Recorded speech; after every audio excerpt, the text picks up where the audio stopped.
आपण ऐकत आहात VAG मराठी स्टोरीज आणि मी सादर करते आहे मिसमॅच लव या कथेचा पुढचा भाग.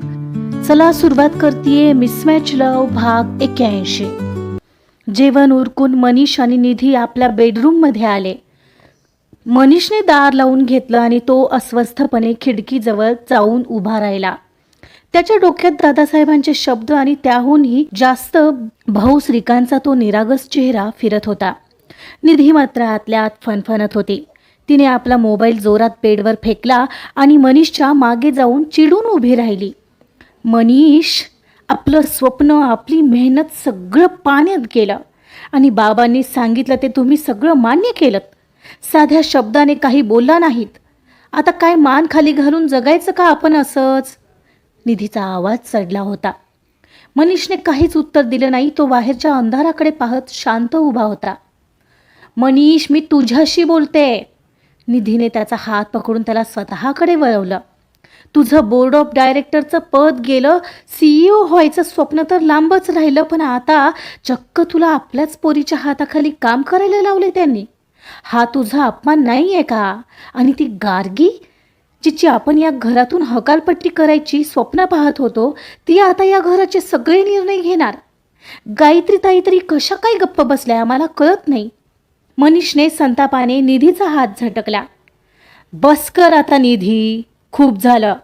त्याचा आवाज करारी आणि जरब बसवणारा होता. काय मलाच बस कर म्हणत आहेस तू मनीष? मी तुझ्या फायद्याचं बोलते. निधी पुन्हा बोलायला जाणार होती, पण मनीषने तिला हाताने थांबवलं. सगळं तुझ्यामुळे झालंय निधी. सतत मला काही ना काही भरवत राहायचीस आणि फायदा? कसला फायदा? तुझं ऐकूनच आपल्यावर ही वेळ आलीये हे लक्षात ठेव. आणि काय ग, तू ऐकलं नाहीस का मघाशी दादा काय म्हणाला? त्याला अजूनही माझ्यावर विश्वास आहे. अगं, एवढं सगळं झाल्यानंतर बाबांनी मला घराबाहेर काढलं नाही हेच बघ, नाहीतर रस्त्यावर आलो असतो आपण आत्ता. आणि इतकंच होतं तर त्यांनी कधीच दादाच्या कानावर घातलं असतं, पण बाबांनी तसं केलं नाही. उलट माझ्या मुलीचं करिअर घडवायची संधी दिली. आणि तू श्रीकांत दादाचं बोलणं ऐकलंस ना? जेव्हा बाबा मला पदावरून काढत होते तेव्हा हाच एक माणूस होता जो माझ्या बाजूने ठाम उभा होता. मनीष कॅपेबल आहे, त्याला का काढताय हे विचारताना त्याच्या डोळ्यात माझ्याबद्दल किती प्रेम होतं हे पाहिलंस का तू? पण नाही, तुला ते दिसणार नाही. इथून पुढे तुझी एकही गोष्ट मी ऐकणार नाहीये. इतकंच वाटतंय तर तुला तुझा रस्ता मोकळा आहे. मनीषचे डोळे हे बोलताना थोडे ओलावले होते. असं बोलणार आहेस का आता मनीष? खरंच? हो, मग काय. आपण काय करत होतो निधी? ज्या माणसाने आयुष्यात कधी माझ्याशी भेदभाव केला नाही, जो भाऊ आजही माझ्यावर आंधळा विश्वास ठेवतोय, त्याच्याच मुलाच्या विरोधात आपण कट कारस्थान रचत होतो. वहिनीचा चेहरा पाहिला होताच. श्रिया ऑफिस सांभाळणार हे ऐकून तिला किती आनंद झाला होता. ती स्वतःच्या मुलीसाठी सुद्धा इतकी खुश झाली नसती. आणि आपण? पण मनीष, गार्गीचं काय?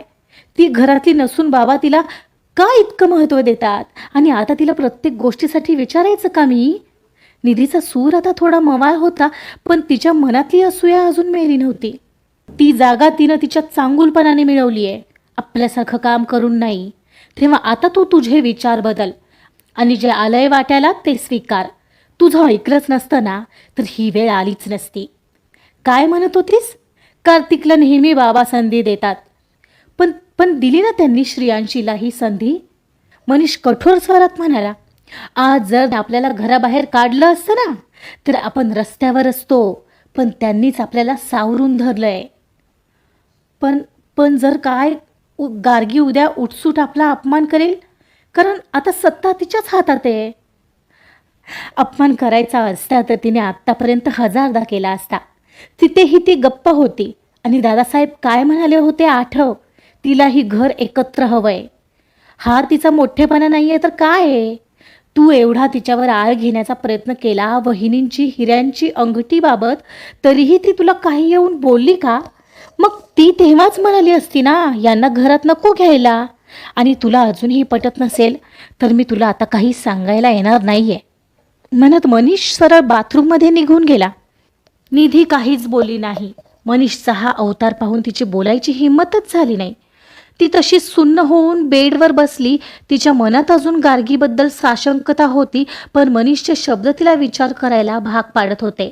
तरीही तिला हा कमीपणा नकोच वाटत होता. इकडे बेडरूममध्ये आलेली गायत्री खिडकीजवळ कसलासा विचार करत होती. तिला कळत नव्हतं गार्गीसारख्या मुलीला कार्तिकने का स्वीकारलं होतं. गायत्री, कसला विचार करतेस?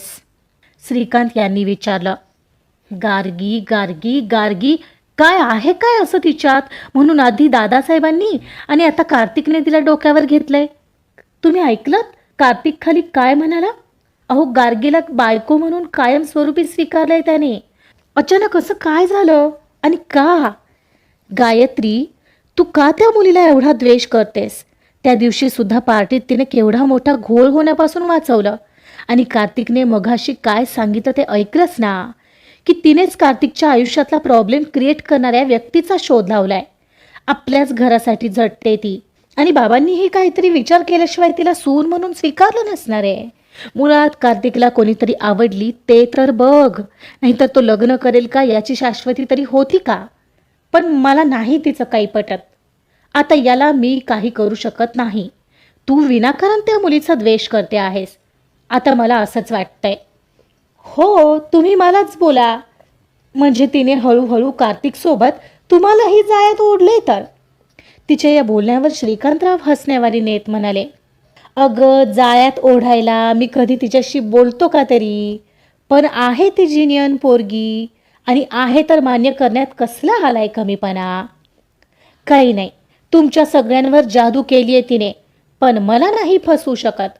बघा, नाहीतर एक दिवस मोठा फ्रॉड करून पळून जाईल आणि मग समजेल जेव्हा वेळ गेली असेल. गायत्री, अगं माझ्यावर सोड, बाबांवर सोड, पण कार्तिकच्या निवडीवरही विश्वास नाही आहे तुला. मग काय बोलतच नाही मी, म्हणत ते बेडवर आडवे झाले. गायत्रीच्या मनात मात्र अजूनही किंतु परंतु होते. ती तशीच मान हलवत खिडकीतून बाहेर पाहत राहिलेली. पण इकडे कार्तिकच्या आणि गार्गीच्या रूममध्ये मात्र कार्तिकच्या नजरेत गार्गीसाठी प्रेम उतू चाललेला. कसल्याही अपेक्षेशिवाय घरासाठी झटणारी आणि तरीही कसलाही गर्व न बाळगणारी डाऊन टू अर्थ गार्गी त्याला मात्र आणखीनच स्वतःकडे खेचत होती. गार्गी फ्रेश होऊन नुकतीच आली होती आणि त्याच्या बाजूला येऊन झोपलेली. तसं गार्गीला त्याने एकदम स्वतःकडे ओढलं. काय? तिने प्रश्न केला, पण त्याला काहीच उत्तर न देता तो तिच्या डोळ्यात हरवला होता. गार्गीला कळत नव्हतं तो तिला असा का पाहतोय. ती त्याला भिरभिरत्या आणि घाबरट नजरेने पाहत होती, पण त्याच्या डोळ्यात वेगळेच भाव होते. आणि एवढ्यात त्याने तिला जवळ ओढत हळूच तिच्या मानेत चेहरा खुपसला आणि तिला कडल करू लागला. ती मात्र त्याच्या या हळूवार स्पर्शाने शहारली. काहीच न बोलता कृतीतून प्रेम करणं हे तर कार्तिकचं वागणं तिला चांगलंच माहिती होतं. त्यामुळे त्याचा तो स्पर्श जितका हळूवार तितकाच उत्कट होत होता तिच्यासाठी. मग काय, त्याच्या त्या मिठीत गार्गीने स्वतःला पूर्णपणे मोकळं सोडून दिलं. कार्तिकने तिच्या भोवतीची पकड अधिकच घट्ट केली आणि तिच्या शरीराच्या सुगंधात तो हरवू लागला. गार्गीच्या शरीराची होणारी ती थरथर आणि कार्तिकची ती अनावर झालेली ओढ, त्या एकांतात दोघांच्या मनाची ओढ आज पुन्हा एकदा शब्दाविना व्यक्त होत होती. रात्र जसजशी गडद होत होती तसतसं त्यांचं हे उत्कट प्रेम त्या रूममध्ये बहरत होतं, जिथे आता फक्त ते दोघं आणि त्यांच्या हृदयाचे वाढलेले ठोके उरले होते. दिवसामागून दिवस जात होते. घरातले सगळ्याच पुरुषांचे गार्गीबद्दलचं मत परिवर्तन झालं होतं, पण गायत्री आणि निधीला गार्गीबद्दल मत परिवर्तन व्हायला कदाचित आणखीन वेळ लागणार होता. अशाच एका दिवशी कार्तिक त्याची मीटिंग संपवून बाहेर पडत असताना त्याची नजर लांबूनच प्रियांशवर पडली, जो त्याला पुन्हा एकदा ऑफिसमध्ये भेटायला आला होता. प्रियांशला तिथं पाहून कार्तिकच्या कपाळावर आठ्या आल्या. ओ, हा इथं काय करतोय? हो, नक्कीच त्या उरलेल्या 5 लाखांसाठी आला असणार. हे कार्तिकने लगेच ओळखला. त्याने लगेच आपली पावलं आणि आपल्या केबिनकडे न जाता तो दादासाहेबांच्या केबिनकडे निघाला आणि जाता जाताच त्याने पटकन गार्गीला कॉल लावला. रिंग जात होती आणि पुढच्या क्षणाला समोरून कॉल उचलला गेला. हॅलो, बोल ना कार्तिक. गार्गी, प्लीज आत्ताच्या आत्ता ऑफिसला ये आणि आल्यावर डायरेक्ट दादासाहेबांच्या केबिनमध्ये ये. मी तिथेच तुझी वाट पाहतोय. पण काय झालंय कार्तिक, सगळं ठीक आहे ना? आणि असं अचानक गार्गीने काळजीने विचारलं. गार्गी, तुझा तो एक साल आहे इथे, कदाचित उरलेले पैसे मागायला. I am sure. काय प्रियांश? मी लगेच निघते. ती उठून उभी राहत म्हणाली. पण हो, ग्रँडपांच्या केबिनमध्ये यायला विसरू नकोस, नाहीतर माझ्या केबिनमध्ये जाशील. हो, यू डोंट वरी. असं म्हणून गार्गीने फोन कट केला. इकडे लगेच त्याने आपला PA ऋषीला इंटरकॉमवरून निरोप दिला.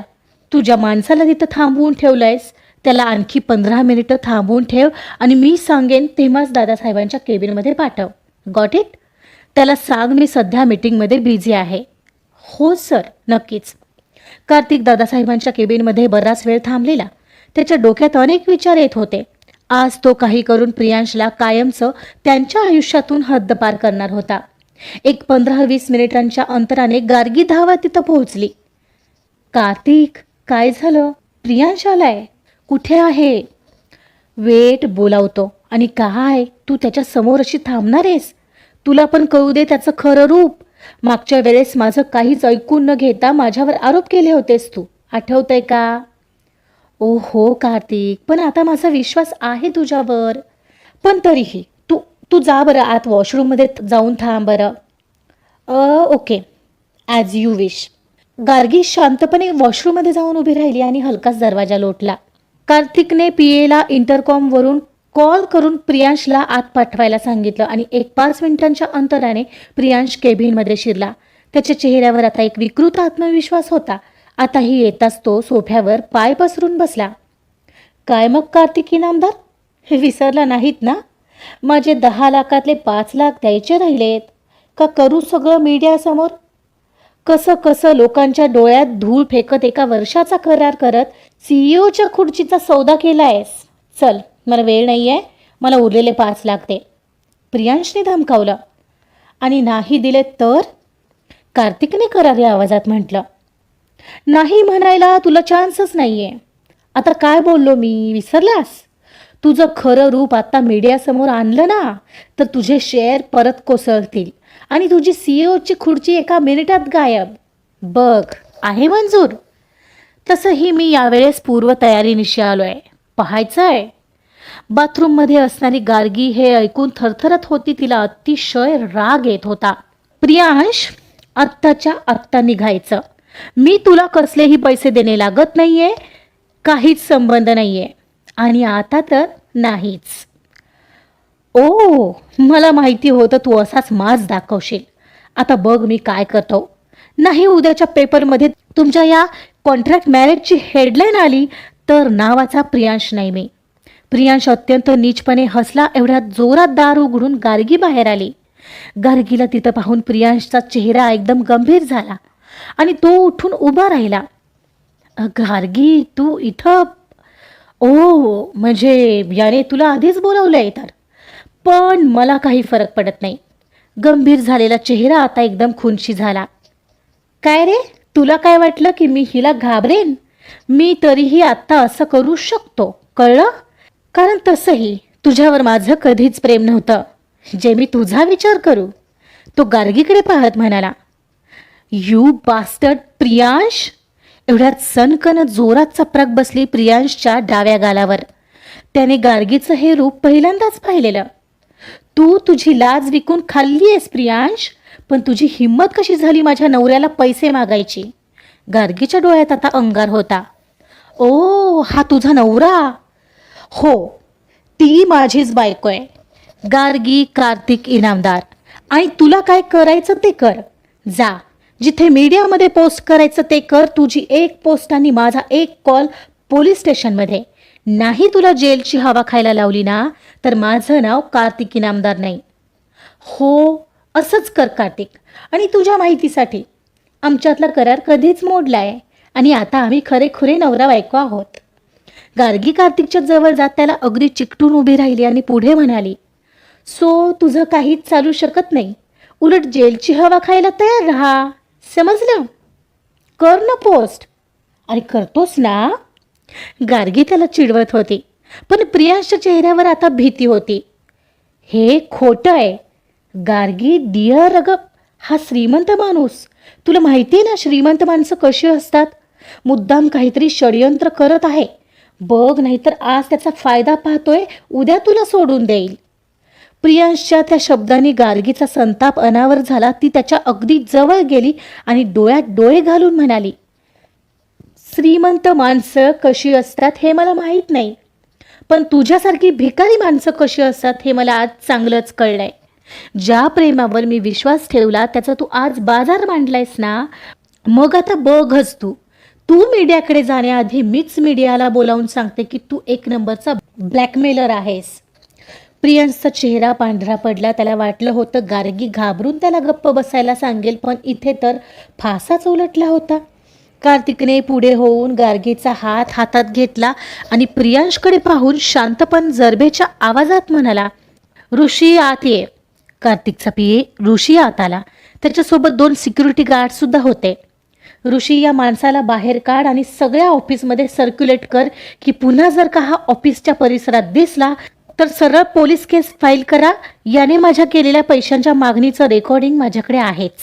गार्ड्सनी प्रियांशचा हात धरला तेव्हा तो केविलवाण्या सुरात ओरडू लागला, गार्गी ऐक ना, मी तर फक्त तुझ्या भविष्याचा विचार करत होतो.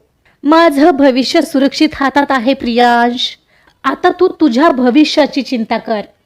गार्गीने ठामपणे उत्तर दिलं. गार्ड्सनी प्रियांशला ओढतच बाहेर नेलं. केबिनमध्ये आता फक्त कार्तिक आणि गार्गी उरले होते. गार्गीच्या डोळ्यातून आता अश्रू वाहू लागले होते. कार्तिकने तिला जवळ घेतलं. गार्गी, शांत हो. सॉरी, पण मला बस तुला त्याचं खरं रूप दाखवायचं होतं. अनावर झालेली ती मात्र आता कार्तिकच्या मिठीत रडत होती. त्याला स्वतःकडे खेचत होती आणि तो तिला थोपटून शांत करण्याचा प्रयत्न करत होता. आणि त्याला स्वतःकडे खेचून घेणारी गार्गी तिचं खरं प्रेम कोण आहे यावर जणू आज शिक्कामोर्तब करत होती. आजचा भाग इथे संपलेला आहे. प्रियांशचाही प्रश्न आता निकालात निघालाय कायमचा आणि गार्गी आणि कार्तिक आता कायमचे एकत्र राहणार आहेत. उरलेत शेवटचे 2 भाग. बघूया या 2 भागात निधी आणि गायत्रीचं मन परिवर्तन होतंय का. त्यासाठी ऐकत रहा मिसमॅच लव. कथा आवडत असेल तर प्लीज लाईक करा, सबस्क्राईब करा आणि शेअर सुद्धा करा. Thank you so much.